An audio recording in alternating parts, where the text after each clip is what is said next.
ॐ पूर्णमदः पूर्णमिदं पूर्णात् पूर्णमुदच्यते पूर्णस्य पूर्णमादाय पूर्णमेवावशिष्यते। ॐ शान्ति शान्ति शान्ति। ॐ सहना भवतु सहनौ भुनक्तु सह वीर्यं करवावहै तेजस्विनावधीतमस्तु मा विद्विषावहै। ॐ शान्ति शान्ति शान्ति। ॐ भद्रं कर्णेभिः शृणुयाम देवा भद्रं पश्येमाक्षभिर्यजत्रा स्थिरैरङ्गैस्तुष्टवाग्वंशस्तनूभिर्व्यशेम देवहितम्। हाँ जी, तो क्या श्रवण किया है? अंगिरा महर्षि से शौनक ऋषि ने पूछा है कि भगवान किस एक को जान लेने पर सब कुछ जान लिया जाता है, सब कुछ जाना हुआ हो जाता है। कृपा करके आप मुझे उस तत्व का उपदेश करें। तो ऐसा पूछने पर अंगिरा महर्षि कहते हैं कि दो ब्रह्मवेत्ता लोग जानने योग्य दो प्रकार की विद्या बताते हैं। एक पराविद्या है और एक अपराविद्या। जो ऋग्वेद, यजुर्वेद, सामवेद, अथर्ववेद 6 अंगों के सहित ये सब क्या है? ये अपराविद्या है।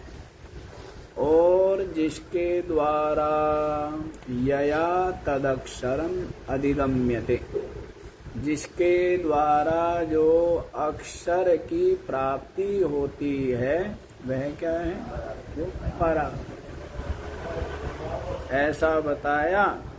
तो फिर जो है षष्ठम मंत्र के द्वारा क्या बताया है कि इस पराविद्या का जो विषय है क्या? अक्षर ब्रह्म। पराविद्या का विषय क्या है? अक्षर ब्रह्म।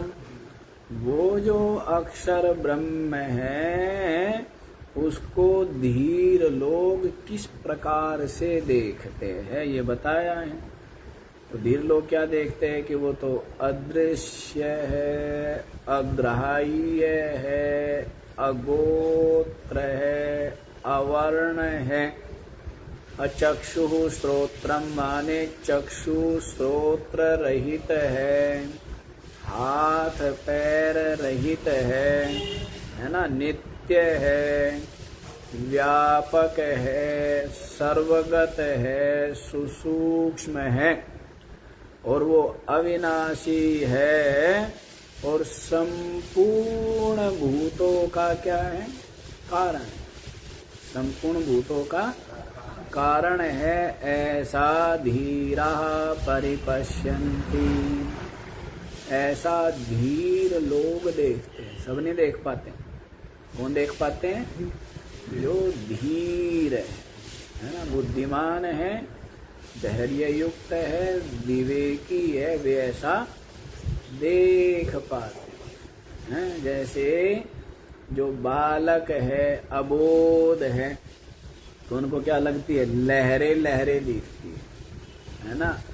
लेकिन जो विवेकी है वो देखता है कि देखो जल में ही सब ये लहरें उत्पन्न होती है और उसमें ही खेलती है और उसमें ही क्या हो जाती है। ऐसा कौन देखता है? जो धीर है। और जो बालक है वो केवल लहरें ही देखता रह जाता है। बालक जो है वो क्या देखता रह जाता है? लहरें। और जो विवेकी है वो क्या देखता है? वो देखता है कि ये सब जल की महिमा है ना। इस प्रकार से जो धीर लोग हैं वो परा विद्या के विषय जो अक्षर ब्रह्म है उसको इस प्रकार से देखते हैं। तो इसका भाष्य चल रहा है जी। तो कहाँ तक हो गया है? ये हो गया है वक्ष्यमाणं बुद्धौ संहृत्य सिद्धवत परामृश्यते। वक्ष्यमाण जो अर्थ है ना, तो उसको ही बुद्धौ संहृत्य अपनी जो बुद्धि है उस बुद्धि में ही उसको संहृत करके तो सिद्धवत क्या है? सिद्ध ही है वह क्या है? सिद्ध है। ऐसा नहीं है कि उसको सिद्ध करना पड़ेगा। सिद्ध माने ऐसा है ही, प्राप्त ही है। जैसे हाथ में रखा हुआ आंवला क्या है? प्राप्त ही। तो उसके लिए यत्न नहीं करना पड़ता है ना। जो दूर रखी वस्तु है उसके लिए क्या करेंगे? यत्न करेंगे। लेकिन जो हाथ में रखा हुआ है आंवला उसको कहते हैं सिद्ध, प्राप्त ही। तो वैसे ही बताते हैं वक्ष्यमाणम बुद्धौ संहृत्य। यहाँ पर बताया है वक्ष्यमाण जो है, क्या है वक्ष्यमाण? अक्षर ब्रह्म। उसको ही बुद्धि में संहृत्य, बुद्धि में रख करके सिद्धवत, कि वो तो क्या है? प्राप्ति ही है। और फिर परामृश्यते, उसका ही परामर्श करते हैं, उसको ही बताते। तो कैसे? यत्तद बोल दिया ना। क्या बोला है? यत्तद बोला है। नहीं तो सीधा क्या बोलते हैं? तद अदृश्यम, ये बोलते। यत क्यों बोला? यत्तद। तो यत्तद का मतलब वह यह जो है। तो इसका मतलब क्या है? जो इस प्रकार से बोला जाता है ना, तो मतलब उसका परामर्श कर रहे हैं। कल भी बताया था ना आपको, पूर्व का ही जो परामर्श, पूर्व को लेकर के। तो वैसे यहाँ पर इस बात को नहीं तो तद कह देते, तद अदृश्यम। तद माने वह जो परमात्मा है ना वो अदृश्य है। लेकिन यहाँ पर यत शब्द बोला, यत तद, एक जाना पहचाना सा होता है ना बात है। एक तो होता है बिल्कुल अपरिचित, तो पूरा अपरिचित नहीं मानते, जाना पहचाना है। तो इसीलिए क्या है, उसको करते हैं परामर्श सिद्धवत, कि वो तो सिद्ध ही है, प्राप्ति सबका आत्मा ही तो है। और सब कुछ जिसकी सत्ता से हो रहा है, और सब कुछ जिस चेतन की चेतना से सब कुछ क्या बना हुआ है? निर्जीव जड़ होते हुए भी सबका सब सजीव चेतनावान बना हुआ। किससे बना हुआ है? उस चेतन की सत्ता से। तो उसी के लिए बता दिया है सिद्धवत परामृश्यते, सिद्ध के समान ही इसका परामर्श करते हैं। यत्तदिति अदृश्यम, अदृश्यम क्या वह? अदृश्य सर्वेषां बुद्धिन्द्रियाणाम अगम्यम इत्येतत्। सीधा अर्थ कर दिया है कि संपूर्ण, सर्वेषां माने सभी की, बुद्धिन्द्रियाणाम जो ज्ञानेन्द्रिया है, सभी की जो ज्ञानेन्द्रिया है उनके द्वारा अगम्यम, उनके द्वारा प्राप्त नहीं होता। ठीक है ना, अदृश्यम कह दिया तो खाली चक्षु बोला है ना, देखते किससे हैं। लेकिन यहाँ पर ये उपलक्षण है, मतलब जैसे चक्षु क्या है, रूप का ज्ञान कराती है ना, तो ये क्या है, ज्ञानेंद्रिय है, तो इसके द्वारा सारी ज्ञानेंद्रियों का ग्रहण कर लेंगे। तो ज्ञानेंद्रियों के द्वारा वह जो तत्व है क्या है, अगम्यम, क्या है, अगम्य। फिर क्या कहा है, दृशेर, आगे बोले, दृशेर बहिषु प्रवृत्तस्य पंचेन्द्रिय द्वारकत्वात्। जो दृशेर, जो ये चक्षु है ना, बहिष प्रवृत्तस्य, बाहर की ओर ही प्रवृत्त होता है, पंचेन्द्रिय द्वारकत्वात्, पांचों जो इंद्रिया है उनका क्या है, ये द्वार है। क्या होता है, पांचों जो इंद्रिया है, ये पांचों की पांचों इंद्रिया क्या है, द्वार है। किसके द्वार है, जो अंतःकरण की वृत्ति है जो बाहर जाती है, वो किन से जाती है, इन्हीं ज्ञानेंद्रियों के द्वारों से जाती है। चाहे यहाँ से जाए, चाहे यहाँ से जाए, चाहे यहाँ से जाए, चाहे यहाँ से जाए, चाहे स्पर्श, है ना। तो ये पांचों ज्ञानेंद्रिया क्या है, द्वार है। अग्राह्यम कर्मेंद्रिय अविषयमित्येतत्, अग्राह्य बोल दिया है, ग्रहण करना किससे करते हैं हम, हाथों से। तो लेकिन यहाँ पर बता दिया कर्मेंद्रिय अविषयम इत्येतत्, कर्मेंद्रियों का क्या है, वो अविषय, कर्मेंद्रियों के द्वारा जिसको ग्रहण नहीं किया जा सकता। अगोत्रम गोत्रम अन्वयो मूलम इत्या अनर्थांतरम, अनर्थांतरम ही है ना,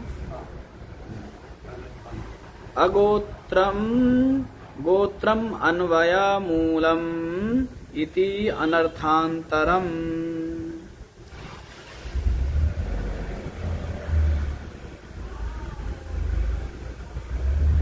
तो जो क्या है, किसी भी गोत्र में जिसका क्या हो सकता है, वो नहीं हो सकता है, अन्वय नहीं हो सकता है।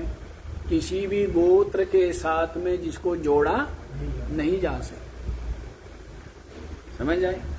तो अगोत्रम गोत्रम अन्वयो मूलम इति अनर्थांतरम। तो जो किसी भी गोत्र में जिसको क्या किया जाए, अन्वित ना किया जाए, जोड़ा ना जा सके, है ना।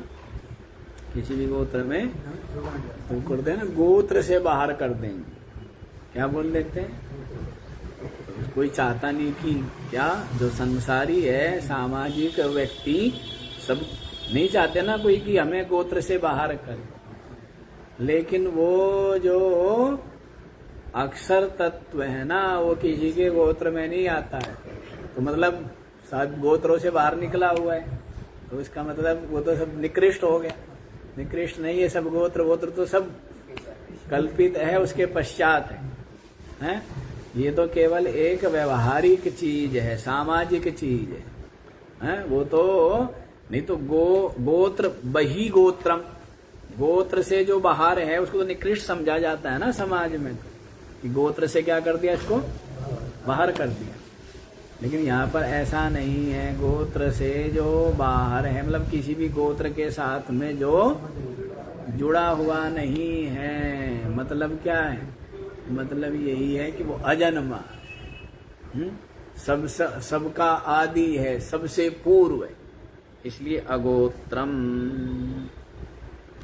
अगोत्रम अनन्वयम इत्यर्था बोल दिया, जिसका किसी के साथ में अन्वय नहीं किया जा सके, जिसको किसी परंपरा के साथ या किसी के साथ ना जोड़ा जाए, वो अगोत्रम। नहीं तस्य मूलम अस्ति येन अन्वितम स्यात्, स्पष्ट कर दिया है कि उसका कोई कारण नहीं है, कोई उसका कारण होता, कोई उसका पिता होता, फिर उसके पिता का कोई पिता होता, तभी तो गोत्र बनता है ना। वो तो सबका कारण है, तो उसका कोई कारण नहीं है, क्योंकि वो क्या है, वो तो नित्य ही, वो क्या है, वो तो अद्वितीय सर्वदा विराजमान तत्व है, जिसका जन्म नहीं होता, इसलिए उसका कोई मूल नहीं है जिसके साथ उसको जोड़ा जाए। हाँ? वर्ण्यन्ते इति वर्णाः द्रव्य धर्मः स्थूलत्वादया शुक्लत्वादयो वा। हाँ जी, जो अवर्णम क्या बोला था ऊपर, अवर्णम वर्ण्यन्ते इति वर्णाः, जिसके द्वारा क्या हो, किसी द्रव्य किसी विषय वस्तु का वर्णन होवे। किसी जैसे जल है तो जल एक द्रव्य है ना, तो उसका वर्णन कैसे होता है, जो ठंडा होता है वो क्या होता है, जल होता है। जिसमें गंध होती है वो क्या होती है, पृथ्वी होती है। तो पृथ्वी एक द्रव्य है, तो उसका कोई है, उसका वर्णन क्या हो रहा है, गंध इस गुण के द्वारा पृथ्वी का क्या हो रहा है, वर्णन होना है। तो इसी बात वर्ण्यन्ते इति वर्णाः, जिस वर्ण्यन्ते माने जिसका वर्णन किया जाता है उसको क्या कहते हैं, वर्णा। द्रव्य धर्मः, द्रव्य के जो धर्म है, जैसे जल एक द्रव्य है, उसका धर्म क्या है, शीतलता। पृथ्वी एक द्रव्य है, इसका धर्म क्या है, गंधवती है ना। वैसे ही स्थूलत्वादया शुक्लत्वादयो वा, जो स्थूल होना, मोटा होना, पतला होना, ये क्या सब क्या है, द्रव्य के धर्म है। और सफेद होना, पीला होना, नीला होना, ये सब क्या है, ये द्रव्य के है ना। तो वर्ण माने वो रंग भी आ गया, और वर्ण माने जिसके द्वारा उसका वर्णन हो, वर्ण माने जिसके द्वारा वर्णन। ठीक, देखो क्या बताया, अविद्यमाना वर्णा यस्य तद अवर्णम अक्षरम, वह जो अक्षर है ना वो अवर्ण है। अवर्ण कैसे है, अक्षर से लोग क्या समझ लेंगे, अक्षर से क्या समझेंगे, अक्षरों को समझेंगे ना, कि अक्षरों से मिलकर के शब्द बनता है वर्णमाला है। तो दोनों शब्द आगे देखो, यहाँ पर वर्ण भी आ गया, अक्षर भी आ गया। लेकिन यहाँ वर्ण का मतलब रंग से है, और वर्ण का मतलब यहाँ पर उनके धर्मों से, द्रव्य के धर्मों से है। और अक्षर का मतलब यहाँ अक्षर से नहीं है। वैसे तो अक्षर भाषा में आ ई उ, इनको अक्षर कहना कितनी अच्छी बात है। अक्षर माने इनका कभी नाश नहीं होता। नाश होता है क्या, अमरूद बन गया तो अमरूद में आ है नहीं है, तो नाश हुआ क्या, आ का, म का, रू का, दा का। तो इसलिए उनको अक्षर बोलते हैं, कि अक्षरों से ही सारे क्या बने, सारे शब्द बनते हैं, पद बनते हैं, उनके अर्थ निकलते हैं, सब किससे, अक्षरों। तो जैसे भी अक्षर है माने अक्षय है, उनका नाश नहीं होता, इसलिए शब्द को भी अनादि माना जाता है। व्याकरण लोग तो शब्द को भी ब्रह्म बोलते हैं, शब्दम ब्रह्मा है। व्याकरण लोग, मुझे भी माना जाता है कि जो भी आप बोलते हैं शब्द, वो क्या है, कभी नष्ट नहीं होते, वो अव्यक्त में, अंतरिक्ष में घूमते रहते हैं। इसलिए अनर्गल प्रलाप या दुर्वचन नहीं बोलना चाहिए, नहीं कहना चाहिए, है ना, ऐसा भी बताते हैं। ठीक है ना। तो ये क्या हुए, अक्षर, अक्षर समझ आ गया। लेकिन यहाँ पर अक्षर किसके लिए बोल रहे हैं, यहाँ पर अक्षर बोल रहे हैं ब्रह्म के लिए। किसके लिए बोला है, तो वह जो अक्षर है, अविद्यमानः वर्णा यस्य तद अवर्णम, जिसका जो वर्ण है माने कोई धर्म नहीं है, या जिसका कोई रंग नहीं, जिसका कोई रंग नहीं है, इसीलिए उस काला नहीं पीला नहीं। वैसे तो आप लोग बोलते हैं ना, राम जी के लिए क्या बोलते हैं? नीलाम बुझ श्याम अलको मलांगम है। आपके जो राम जी है वो क्या है? नीले कमल के समान है। क्या बोला है? उनका वर्ण है और कोमलांगम, इनके अंग अत्यंत कोमल। लेकिन यहाँ पर जो अक्षर ब्रह्म है ना, ये राम जी के शरीर का रंग बताया है। जो अंदर राम जी है उसका कोई रंग नहीं है। राम जी के शरीर के तो रंग है? काला है, गोरा, ये सब क्या है? शरीर के है।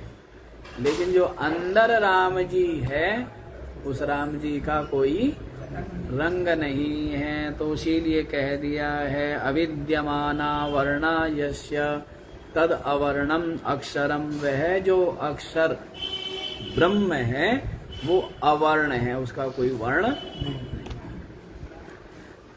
अचक्षुः श्रोत्रम चक्षुश्च श्रोत्रम च नाम रूप विषये कर्णे सर्वजन्तूनां ते अविद्यमाने यस्य तदचक्षुः श्रोत्रम।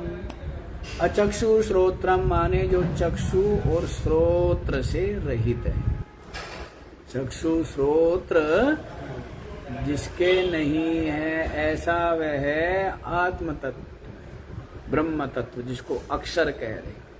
चक्षु श्रोत्रम च नाम रूप विषये है ना। चक्षु श्रोत्र जो नाम रूप को विषय करते हैं, है ना। चक्षु के द्वारा क्या होता है? रूप विषय है, और श्रोत्र के द्वारा नाम विषय है। श्रोत्र के द्वारा नाम सुनते हैं ना, किसका नाम क्या है? किसका नाम कहते हैं? रमेश। तो नाम सुना ना, किसके द्वारा? श्रोत्र के द्वारा। और जो रूप है कि ये क्या है? गौर वर्ण है, तो ये क्या हुआ? चक्षु के द्वारा। तो नाम रूप विषय करने, नाम रूप के विषय के जो कर्ण है कौन है? चक्षु और श्रोत्र।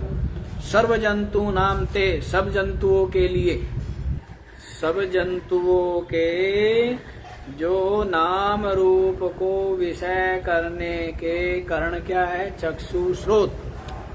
लेकिन ये ते अविद्यमाने यस्य, वे आंख और कान जिसके नहीं है। किसके नहीं है? हैं?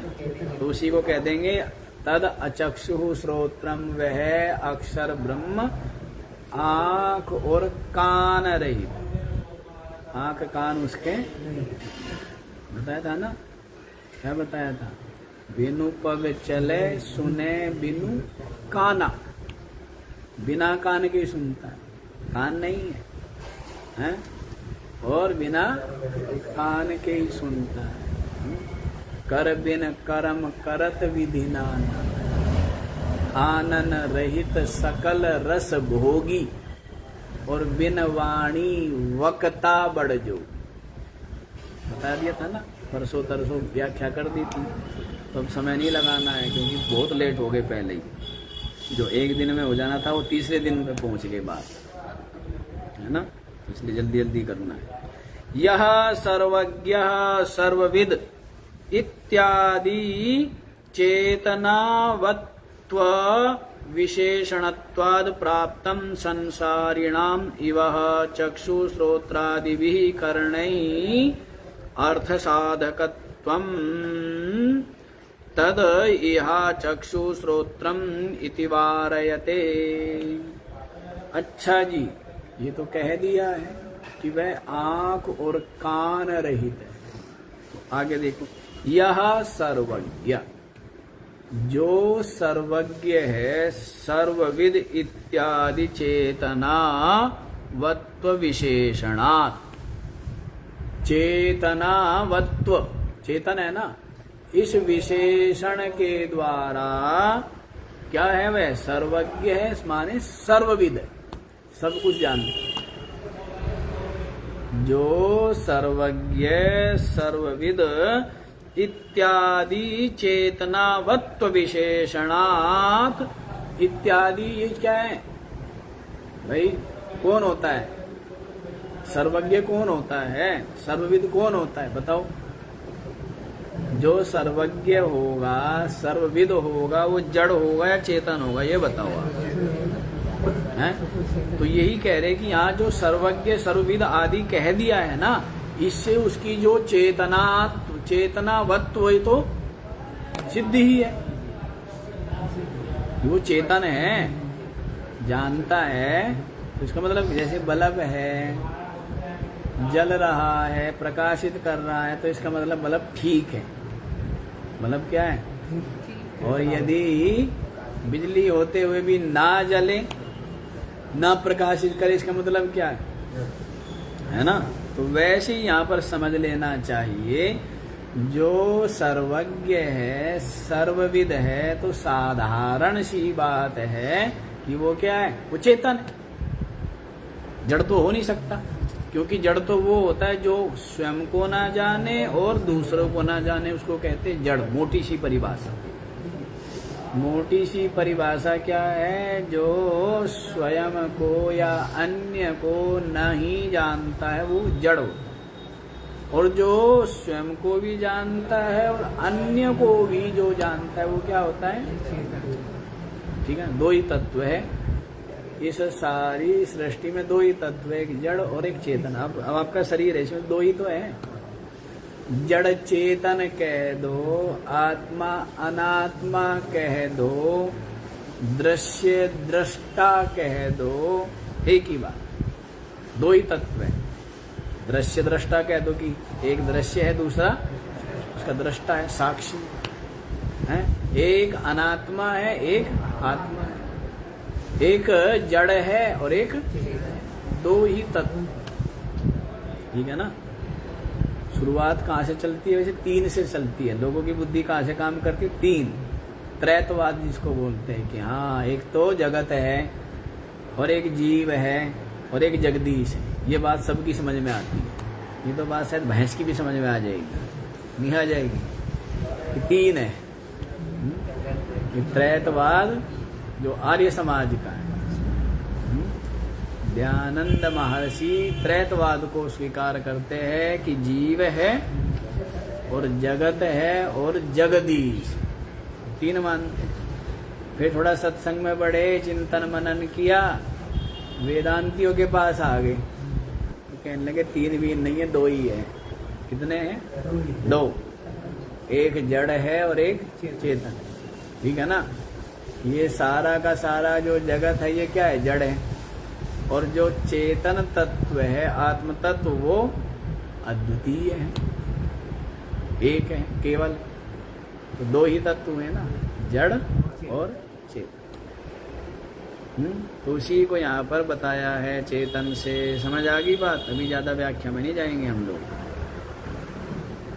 प्राप्तम संसारिणाम इवह चक्षु श्रोत्रादिभि, संसारियों के समान ही जो चक्षु श्रोत्रादिभि करणै, चक्षु और श्रोत, आंख और कान, ये जो करण है, ये क्या है? करण है ना, बाह्य करण। अंतःकरण और बाह्य। अंतःकरण वृत्ति भेद से चार नाम रख दिए, मन बुद्धि चित्त अहंकार। और बाह्य करण ये जो ज्ञानेन्द्रिया कर्मेंद्रिया है, इनको कहा जाता है बाह्य करण। ये होगी 10। कितने हो गई? 10 और 4 कितने हो गए? तो 14 करण है आपके पास। उपकरण कहो, कर्ण कहो, है? क्या है आपके पास? ये आपके पास 14 उपकरण है, 14 हथियार है आपके। ठीक है ना? अच्छा। चक्षु श्रोत्रादिभिः करणैः अर्थ साधकत्वम। चक्षु श्रोत्रादि जो करण है, इनके द्वारा ही क्या होता है जी? अर्थ साधकत्वम। इनके द्वारा जो भी अर्थ सिद्ध होता है, अर्थात हम देखते हैं, सुनते हैं। जो रूप है उसका किसके द्वारा वो सिद्ध होगा? चक्षु के द्वारा। और जो शब्द है वो कैसा है, ये किसके द्वारा जानेंगे? श्रोत्र के द्वारा। तो उसी को बता रहे कर्णै अर्थ साधकत्वम तद इह अचक्षु श्रोत्रम इति वारयते। तो यहाँ पर ये बता दिया है अचक्षु श्रोत्रम, ये कह करके कि वो उसके पास चक्षु और श्रोत्र रहित है। वह जो अक्षर ब्रह्म है वो चक्षु श्रोत्र रहित है। तो ये उसका वारयते, इनका निराकरण कर दिया। तो उसमें जो ये सर्वज्ञता है, आप देखो अपनी अपनी पहुंच होती है। क्या होती? पहुंच होती है ना, नहीं पहुंच होती है। जैसे बालक को क्या चाहिए? लड्डू चाहिए, उसके लिए वही धन, वही संपत्ति, वही सब कुछ नहीं। थोड़ा सा दूसरा हो जाए फिर खिलौना चाहिए, वही सब कुछ। फिर थोड़े बड़े हो जाते तो मकान को और बड़ी गाड़ी को, उसको ही सब कुछ मानते, नहीं मानते। बुढ़ा हो जाता है तो बुढ़ा व्यक्ति थोड़ा सा सम्मान चाहता है और शरीर का ज्यादा क्या चाहता है? शरीर स्वस्थ बना रहे, अब उसके लिए वही महत्व रखता है नहीं। अब ज्यादा महत्व किसका हो गया है? भाई शरीर का स्वास्थ्य का महत्व रह गया और कोई अनादर ना करे है ऐसा वृद्ध व्यक्ति का। तो अपना अपनी बुद्धि का स्तर है, वहीं तक पहुंचते। बालक की बुद्धि खिलौनों से ऊपर जाती है क्या है? खिलौनों से ऊपर नहीं जाएगी उसकी बुद्धि, अलग अलग बुद्धि का स्तर। और वृद्ध व्यक्ति की बुद्धि, उसके ज्यादा तृष्णा हो तो अलग बात है, नहीं तो वृद्ध व्यक्ति को ज्यादा धन से ज्यादा मतलब ये नहीं होता है कि भाई अरबों हो खरबों हो। वो जानता है वृद्ध व्यक्ति अरब खरब तो पड़े हैं, पर ये शरीर मृत्यु की ओर जा रहा है और ये शरीर क्या होता जा रहा है? कमजोर होता जा रहा है। तो अब उसका ध्यान किधर केंद्रित होता है ना? पर कई लोग हैं जिधर जो दिमाग और जगह लगाए रहते हैं ना, बूढ़े नहीं होते हैं। अभी नेता लोग हैं, जब तक नेतागिरी करेंगे तब तक बूढ़े नहीं होते। और जहां नेतागिरी छोड़ी हाँ? नहीं, ये होता है हाँ? अभी देखो आपके पीछे प्रधानमंत्री थे, प्रधानमंत्री पद से हटे मर गए सरदार जी नहीं। तो जब तक उधर लगा रहे हैं ना दिमाग, इसे दिमाग को कहीं ना कहीं लगा के रखो। तो कहाँ लगा के रखो? अब परमात्मा से लगा के, किससे लगा के रखो? तो आप अविनाशी हो जाओगे, क्योंकि परमात्मा क्या है? अपनी आत्मा तो अविनाशी है। तो आप क्या हो जाओगे? अविनाशी हो जाओगे। शरीर भी मरेगा नहीं, शरीर मतलब शरीर मरेगा पर आप नहीं मरेंगे, ठीक है ना? तो एक सकारात्मकता, एक उत्साह, एक प्रसन्नता, एक आनंद, एक निर्भय, एक चिंता रहित रहेगा तो बुढ़ा जीता रहे। क्या हो? बहुत से लोग है व्यापार आदि करते रहते हैं ना, वो चलते रहते हैं, नहीं चलते रहते हैं। कहीं बुढ़े को देखा हमने 90 साल 95 साल दौड़ रहे, पर लेकर के किसकी तृष्णा गई? धन की, कारोबार की। तो फिर वहीं आ जाते हैं, फिर वहीं लौट आते हैं हाँ? तो इसलिए अब जो जीवन का उत्तरार्ध है उसको किस में लगाना चाहिए? सेवा, सत्संग में और साधना। जीवन का उत्तरार्ध 50 साल लगा लो कहाँ? संसार में। अब बाकी बच गए कितने? 50 कहाँ बच गए? कहीं 10 या 15 बच गए हैं? कितने बच गए हैं? अच्छा 20 बच गए। अच्छा 70 तक जिएगा चलो 20 मानो 25 मानो, तो जितने बच गए हैं उसको किस में लगाना चाहिए? हाँ, सेवा में लगाए ना, सत्संग में इधर लगाए तो फिर वो ज्यादा हो जाएंगे, ये भी पता होना चाहिए। यदि अपना जीवन का बाकी समय सेवा, सत्संग और साधना में लगाएगा तो तो लंबा जिएगा, लेकिन वो चिंता में लगाए रखता है और मेरा कोई कहना नहीं मानता, मेरा कोई सुनता नहीं है, ये नाश करेंगे नहीं, तो उधर लगाए रहता है, तो चिंताओं में मर जाता नहीं, मर जाता है। और इधर लगा ले अपना बाकी सारा समय किधर लगाए, अब 50 साल तक हो गई भाई, हम सारा समय लगाएंगे सेवा में, सत्संग में और साधना में, आत्मचिंतन करें। चलो जी, व्याख्या होने में गड़बड़ हो जाता है। आगे देखो, पश्यत्य चक्षुः या शृणोत्य कर्णा इत्यादि दर्शनात्। हाँ जी, ये क्या है, कौन से उपनिषद की है? श्वेताश्वतर उपनिषद में आएगा। पश्यत्य चक्षु यह शृणोत्य कर्णः, जो बिना चक्षु के ही सब कुछ देखता है। शृणोत्य कर्णा, बिना कान के ही जो सब कुछ सुनता है, कान रहित तो होकर सुनता है और चक्षु रहित तो होकर मतलब सब उसके लिए काम करते। जैसे धृतराष्ट्र चक्षु विहीन है, लेकिन सारा का सारा महाभारत क्या कर लिया, एक तरह से उसने देख लिया, नहीं देख लिया, वहीं बैठे बैठे, है ना। तो वैसे ही दूसरों के माध्यम से नहीं होता है, सब जगह उपस्थित रहना संभव भी नहीं। अब जैसे बड़ा व्यक्ति है तो दूसरों के द्वारा ही जानता है, नहीं जानता है कौन कर्मचारी सही है, कौन गड़बड़ करता है, किसने क्या किया क्या नहीं किया है, तो वो दूसरों के द्वारा ही जानता है ना। वैसे ही अपनी आत्म तत्व भी है, जो देखना सुनना आदि है, वैसे तो उसमें है ही नहीं, लेकिन यदि देखना सुनना माने भी तो ये कान रहित है, चक्षु रहित है, लेकिन कान और चक्षु जिसके हैं उनके द्वारा वो सब सुनता है, सब देखता, सब सुनता है और सब इत्यादि दर्शन। किंच, और देखिए जी, और क्या कहे, तद अपाणिपादम कर्मेंद्रिय रहितम इत्येतद, पाणिपाद से रहित, हाथ पैर से भी रहित है जी वो। क्या बताया?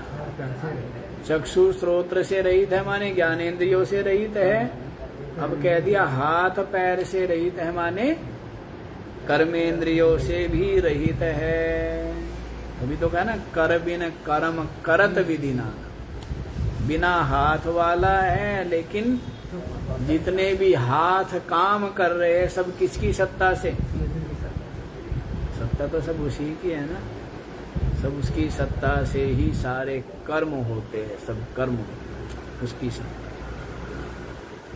यता एवं अग्राह्यम अग्राहकम चाता नित्यम अविनाशी, जिसलिए ऐसा है इसलिए वो अग्राह्य है। इसलिए क्या है वो? अग्राहकम, वो ग्राह्य ग्राहक बने दोनों से रहित है, न तो वो ग्राह्य है और न उसका कोई ग्राहक है ना, उसको कोई ग्रहण नहीं कर सकता। अतः नित्यम अविनाशी, इसलिए क्या है वो? नित्य है, अविनाशी। वह जो अक्षर तत्व है क्या है? अविनाशी। विभुम विविधम ब्रह्मादि स्थावरांत प्राणि भेदैर्भवती विभुम। विभुम का अर्थ देखो जी, विविधम ब्रह्मादि स्थावरांत प्राणि भेदैहि, ब्रह्मा से लेकर के स्थावर पर्यंत प्राणि भेदैहि, संपूर्ण प्राणियों के भेद रूप में वही तो उत्पन्न हो रहा है? अब आप ये देखो, छोटी लहर छोटा बुदबुदा, बड़ी लहर सुनामी, सब क्या है? जली तो है? बड़ी लहर, छोटी लहर, भंवर है, और फेन और बुदबुदा, सब कुछ क्या है? पानी तो है। पानी से न्यारे कहीं देखे आपने ये हैं? इनको लहर को बोल रहे कि पानी को छोड़ के चली जा तू हैं? जैसे औरतें कह महिलाएं कह देती है ना कि मैं अपनी मायके चली जाऊंगी हैं? तो वैसे ही लहर कहे कि मैं चली जाऊंगी, चली जा, कहाँ जाएगी हैं? लहर पानी को छोड़ के जा सकती है कहीं? जा पाएगी? भंवर जो है वो पानी को छोड़ के चला जाएगा कहीं? या बुदबुदा आदि? तो जैसे अनंत लहरें हैं, छोटी लहर, बड़ी लहर, फेन, तरंग, बुदबुदा, भंवर आदि सब जल में ही है, सब रूपों में जल ही है। सब रूपों में क्या है?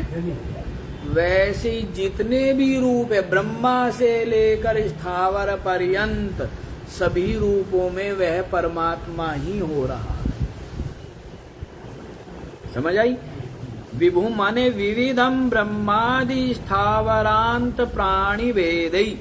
ब्रह्मा है आदि में, जिनसे ब्रह्मा से लेकर स्थावरांत स्थावर पर्यंत जितने भी प्राणी भेदई, प्राणियों के भेद है, सभी प्राणियों के भेद रूप से जो भवतीति होता है। कौन हो रहा है? जल ही छोटी लहर, जल ही सुनामी बना हुआ है ना? वो कहते हैं ना कि जल ही जीवन है और जल ही काल भी है। नहीं, जल ही क्या है? जीवन। और बाढ़ आ गई तो हैं? यदि सब चीजें लिमिट में हो, जब तक मर्यादा में हो ना, तब तक ठीक। जब तक जल किनारों की मर्यादा में, किनारों के बीच बह रहा है, तब तक जल जीवन देगा, नहीं देगा। और जब किनारों को तोड़ के बहने लगेगा, तब क्या देगा वो जल? जीवन छीनेगा ना? नहीं छीनता। वैसे तो सब रूपों में जैसे जल है, वैसे ही यहाँ पर बता दिया है। समझ आया? सब रूपों में कौन है? वो परमात्मा ही है सब रूप, लेकिन सबको नहीं दिखते हैं, सबको थोड़ा दिखते हैं। अब जैसे दूध है, अब मान लीजिए कहीं पर आपको दही हो या छाछ रखी हो या मावा रखा हो या क्रीम रखी हो या मक्खन रखा हो, सब कुछ क्या है? दूध ही तो है। सब कुछ क्या है? दूध ही है ना। दूध ही मक्खन बना है, दूध ही दही बना है, दूध ही छाछ बना है, दूध ही घी बना है, दूध ही क्रीम बना है, दूध ही मावा बना है, और भी दुनिया भर के पता नहीं क्या आजकल क्या क्या बोलते चीज है। और वो इतनी घृणास्पद होती है और आज के लोग खाते हैं। वो चीज जो होती है ना, चीज, वो दूध को ही मतलब यूं, अरे वो क्रीम सी, अभी क्रीम लगाने में घृणास्पद है, दुनिया खाती है नहीं।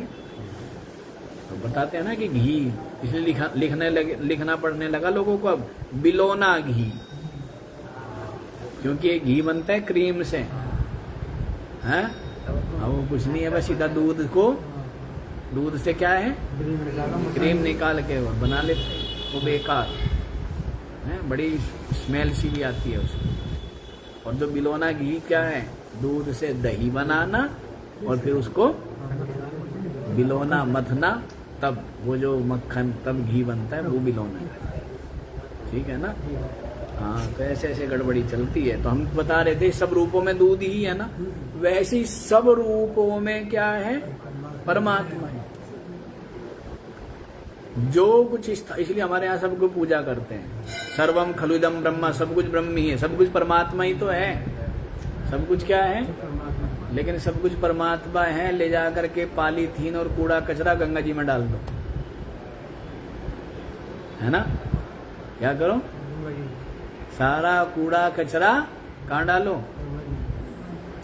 अरे परमात्मा बोल रहा था, लोग तो यदि कुल्ला भी करना था ना तो सब कमंडल रखते थे। अनपढ़ थे ना पुराने लोग।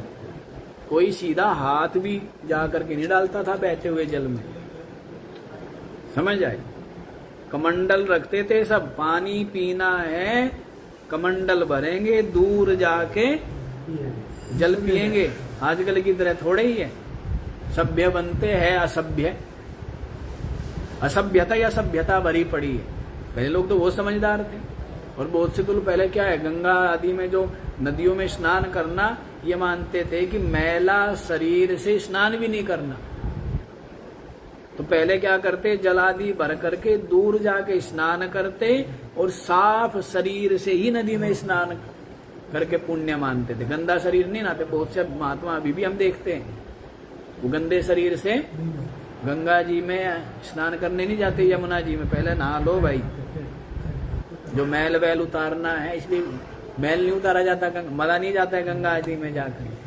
क्यों? नदियों में मलना चाहिए भी नहीं, सभ्यता भी तो होनी चाहिए ना।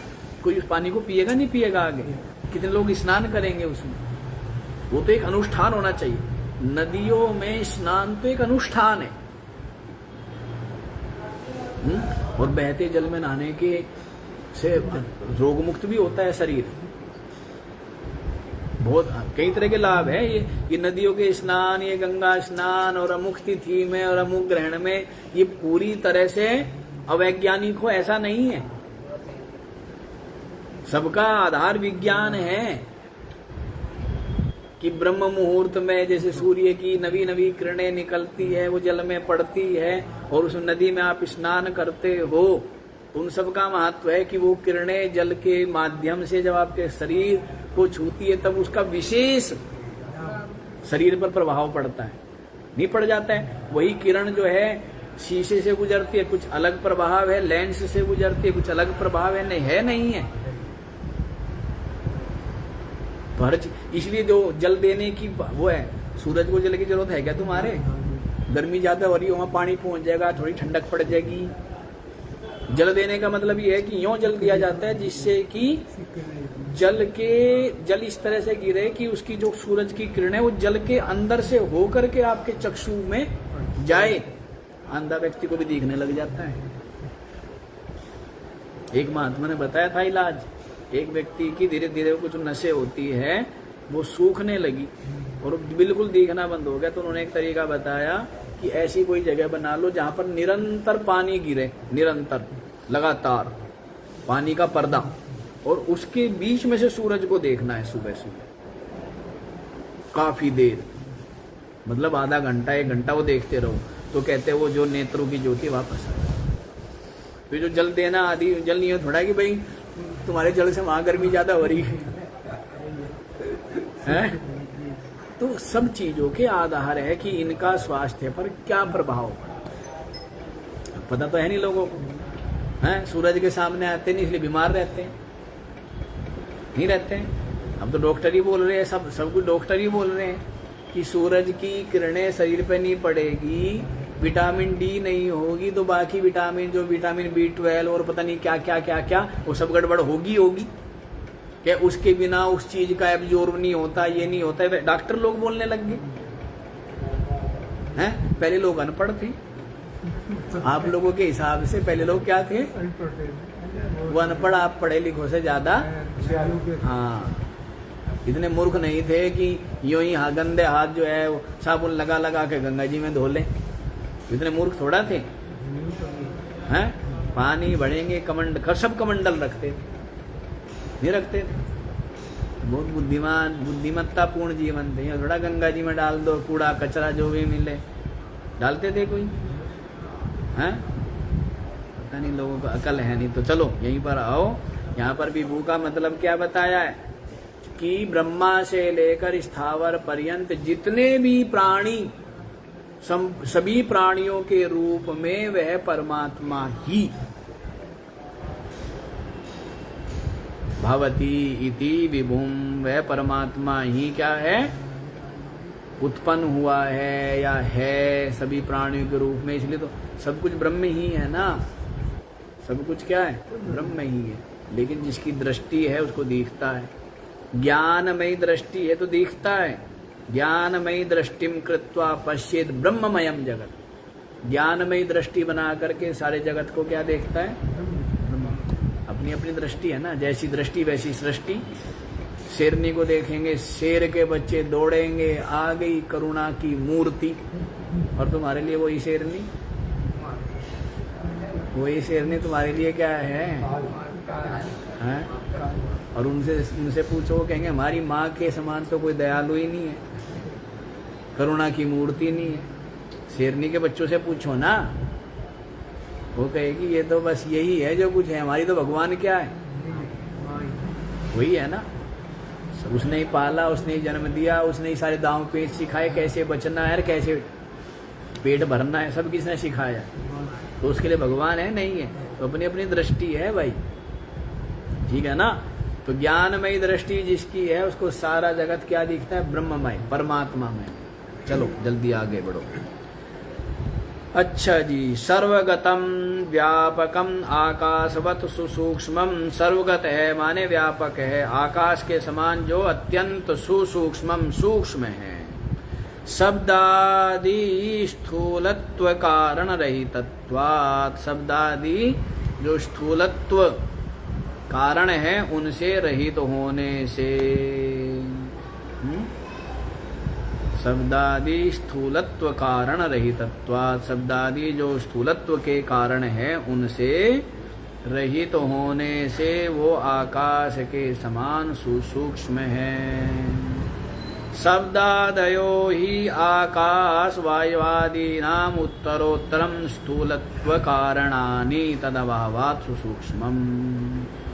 शब्दादयो आकाश वायु आदि नाम उत्तरोत्तरम, ये जो शब्द आदि है ना, गुण, शब्द स्पर्श रूप रस गंध, ये जो पंचभूतों के पंच तन्मात्राएं है, तो इनके द्वारा आगे आगे वाला क्या होता जाता है? स्थूल।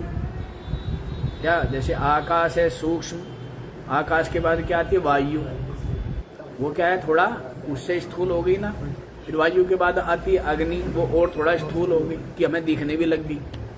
आकाश था जो केवल शब्द के द्वारा हम उसको अनुभव करते थे, शब्द इस गुण के द्वारा ही जान पाते हैं ना आकाश को, हैं? लेकिन और फिर आगे वायु, आकाश से क्या बनी? वायु। वायु को देख तो नहीं पाते लेकिन कम से कम स्पर्श के द्वारा अनुभव कर पाते। एक तो साई, साई की आवाज, शब्द भी है उसमें, और दूसरा स्पर्श भी है। फिर तीसरा आ गया अग्नि, तो अग्नि वायु की अपेक्षा स्थूल है, क्यों? उसमें शब्द भी है, भक भक भक भक भक, शब्द भी है और स्पर्श भी है, उष्ण, और वो दिखने भी लग गई। वो क्या हो गई? आग दिखने लगी, लेकिन पकड़ में तो नहीं आती अभी। फिर आग से क्या बन गया? पानी, जल। अब वो जल क्या पकड़ में भी आ जाता है, आ जाता है नहीं आ जाता है, पर वो आपको रोकता नहीं। आप यूं करो तो आप हैं, लेकिन पृथ्वी हो, मिट्टी हो, तो क्या है वो, है ना? समझ आई? तो इस तरह स्थूल होते चले गए गुणों से। तो उसी को बता रहे हैं, शब्दादयो ही आकाश वायु आदि नाम उत्तरोत्तरम स्थूलत्व कारणानि। शब्दादि ये जो गुण है ना, ये आकाश वायु जो आदि है, इनके उत्तरोत्तर स्थूलता के कारण है। तद अभावात, ये सब न होने के कारण से वह जो अक्षर ब्रह्म है सुसूक्ष्मम, क्या है वो? सुसूक्ष्म। किंच, और क्या कहे? तद अव्ययम उक्त धर्मत्वाद एवा न वेति इति अव्ययम। उक्त धर्म वाला होने से, सुसूक्ष्म होने के कारण से वो कभी व्यय नहीं होता है, घटता नहीं। क्या? वो कभी क्या है? व्यय नहीं होता है, घटता नहीं है, इसलिए अव्यय है। न ही अनंगस्य स्वांगापचयो लक्षणों व्यसंभवति शरीरस्य इव। शरीर के समान, जैसे शरीर क्या है? शरीर तो अंग वाला है ना, सावयव है, तो शरीर क्या होता है? धीरे धीरे क्षीण होता है, व्यय होता है, नहीं होता है? जवान था, सिकुड़ गया, नहीं हो जाता? जवानी में क्या रहता है? यूं है, जैसे कपड़े पे प्रेस कर दियो तो कपड़ा यूं खड़ा रहता है। और बुढ़ापे में जैसे कपड़े में गुड़ झट आ जाती है ना, जैसे कपड़ा होता है, कपड़े में क्या हो गई, क्या बोलते है जी, नहीं पड़ा, सलवट आ गई ना, तो बुढ़ापे में क्या आ जाती है, सलवट आ जाती है, नहीं आ जाती है, झुर्रिया पड़ जाती है, शरीर कपड़ा ही। तो इसी तरह जैसे शरीर व्यय होता है ना, तो ये क्या है, अनंग है, अंग रहित है, सूक्ष्म है। इस कारण से इसके अंगों का जो अपचय है, माने उसमें जो घटना है वो नहीं होता है, इस कारण से वो क्या है, अव्यय है, शरीर के समान व्यय होने वाला।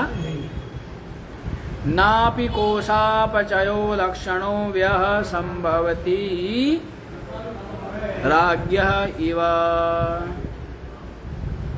और ना ही कोशापचय लक्षणों व्यय संभवति राज्ञः इव। जैसे राजा है, अब राजा ज्यादा खर्च करने लगे तो राजा का कोष क्या हो जाएगा, हैं? वैसे ही अपना आत्म तत्व का ऐसा नहीं है कि वो क्या हो जाएगा, व्यय हो जाएगा, ऐसा नहीं, वो अव्यय है, अविनाशी, उसका व्यय नहीं होता है।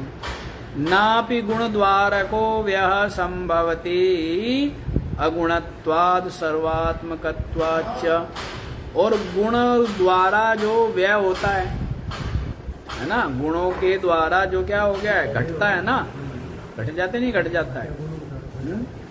जैसे चक्षु का गुण क्या है, देखना, लेकिन आंखों में क्या आ जाती है, रोग आने से, आयु बढ़ने से मंदता आ जाती, नहीं आ जाती, तो क्या घट गई, नहीं घट गई, तो वैसे ही करें, नापि गुण द्वार को व्या संभवती अगुणत्वाद, वो तो गुण रहित है, निर्गुण है ना, क्या है, निर्गुण, जिसमें कोई गुण नहीं है, अर्थात गुणों, तीनों गुणों से जो परे है, सतो गुण, रजो गुण, तमो गुण, तीनों गुणों से जो परे है, वो क्या है, वो अक्षर, वो ब्रह्म। तो इसलिए कह रहे गुण द्वार का, गुण के द्वारा होने वाला जो व्यय है वो भी जिसमें संभव नहीं है, क्यों, अगुणत्वाद सर्वात्मकत्वाच्च, और सब कुछ वही तो है, गुण रहित है और सर्वात्मकत्वाद, सबका अपना आत्मा है, वह अक्षर सबका क्या है। यद एवं लक्षणं भूतयोनिं भूतानां कारणं पृथ्वी इव स्थावर जंगमानां परिपश्यन्ति, सर्वता आत्मभूतं सर्वस्याक्षरं पश्यन्ति धीरा धीमंता विवेकिना। यद एवं लक्षणं भूतयोनिं, जो इस प्रकार के लक्षणों वाला है, वह ब्रह्म, वह अक्षर, नित्य है, सर्वगत है, व्यापक है, सूक्ष्म है, ऐसा जो ब्रह्म है, भूतयोनिम भूतानाम कारणम, सब भूतों का क्या है, कारण है, सब कुछ उससे उत्पन्न हुआ है। सब कुछ किससे उत्पन्न हुआ है, सब कुछ उससे उत्पन्न हुआ है ना, नहीं, हाँ, जैसे उस तरह उत्पन्न नहीं हुआ है, लेकिन जैसे आपके यहाँ उत्पन्न होता है ना, वैसे उत्पन्न नहीं हुआ है। कैसे उत्पन्न हुआ है, जैसे जल से लहर उत्पन्न हुआ, जैसे जल से क्या हुई है, तो क्या है, जली तो है, लहर तो एक नाम है, लहर तो एक आकार है जो कि कुछ नहीं है, क्या है, जल ही है। वैसे ही देखो क्या कहते हैं, भूतानाम कारणम पृथ्वी इव स्थावर जंगमानाम परिपश्यन्ति, जैसे पृथ्वी है ना, तो संपूर्ण जितने भी स्थावर और चलने फिरने वाले है भूत, उन सब का क्या है, कारण है। वैसे ही ये जो ब्रह्म है, ये सबका क्या है, ये अक्षर सबका कारण है। कैसे कारण है, जैसे मैंने आपको बताया, जल, लहर दिखती जल से अलग है, लेकिन है क्या, जल ही तो है, जल से अलग दिखती है, जल से अलग है। वैसे सब कुछ परमात्मा से अलग दिखता है, लेकिन परमात्मा से अलग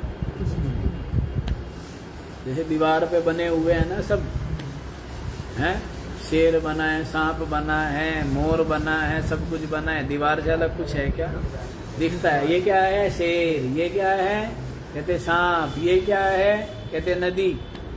दीवार से अलग है कुछ? वैसे ही दिखते हैं, अलग अलग है नहीं। दिखने से क्या होता है? दिखता तो मरुभूमि में जल है, दिखने से पानी भरा हुआ है वहां पर। दिखता तो आकाश नीला है, तो आकाश नीला हो गया क्या? दिखने से क्या होता है? दिखा हुआ झूठा होता है। संसारी लोग क्या समझते हैं? अजी आंखों देखी है, तो तेरे को दिख रहा है आकाश नीला, तो आकाश नीला हो गया तेरे दिखने से। आकाश तो निराकार है, निरूप है। आकाश तेरे को दिख रहा है किसकी तरह? तंबू की तरह, कढ़ा की तरह। तो आकाश कढ़ा की तरह है, तो उल्टा कढ़ा डाल रखा किसी ने। दिखने से क्या होता है? हैं? दिख तो बताया ना आपको, सड़क पे पानी भरा हुआ दिखता है, दिखता है नहीं? दिखने से क्या होता है? दिखा हुआ झूठा ही है। बल्कि सत्य बात तो यह है कि जो कुछ दिखता है वो झूठा, दिखता ही झूठा है। सच तो दिखता ही नहीं। सच है परमात्मा, वो दिखता नहीं। जो झूठा झूठा है वो दिख रहा है, सच दिखता ही नहीं है। तो दिखने में क्या है? दिख तो वो जाता है। सीपी में चांदी दिख रही है तो होने से क्या होगा? रस्सी में सांप दिख रहा है तो हो गया क्या? दिखने से क्या होता है? इस फटीक उसके पास रखी है, हैं? लाल पुष्पों पे वो लाल दिखती है, तो लाल हो गई क्या? दिखने से क्या होता है? दिखा हुआ झूठा ही होता है, दिखने वाली कोई बात नहीं है। ठीक है ना? तो वैसी दिखती है लहर, पानी से अलग है, हैं? वैसी दिख रहा है जगत, परमात्मा से अलग नहीं है, परमात्मा रूप है। तो धीरा, लेकिन कौन देखेंगे? धीर पुरुष। परिपश्यन्ति सर्वता आत्मभूतम सर्वस्याक्षरम पश्यन्ति धीरा धीमंता विवेकिना। कि जैसे मिट्टी से बने हुए जितने भी, पृथ्वी से बने हुए स्थावर जंगम सब क्या है?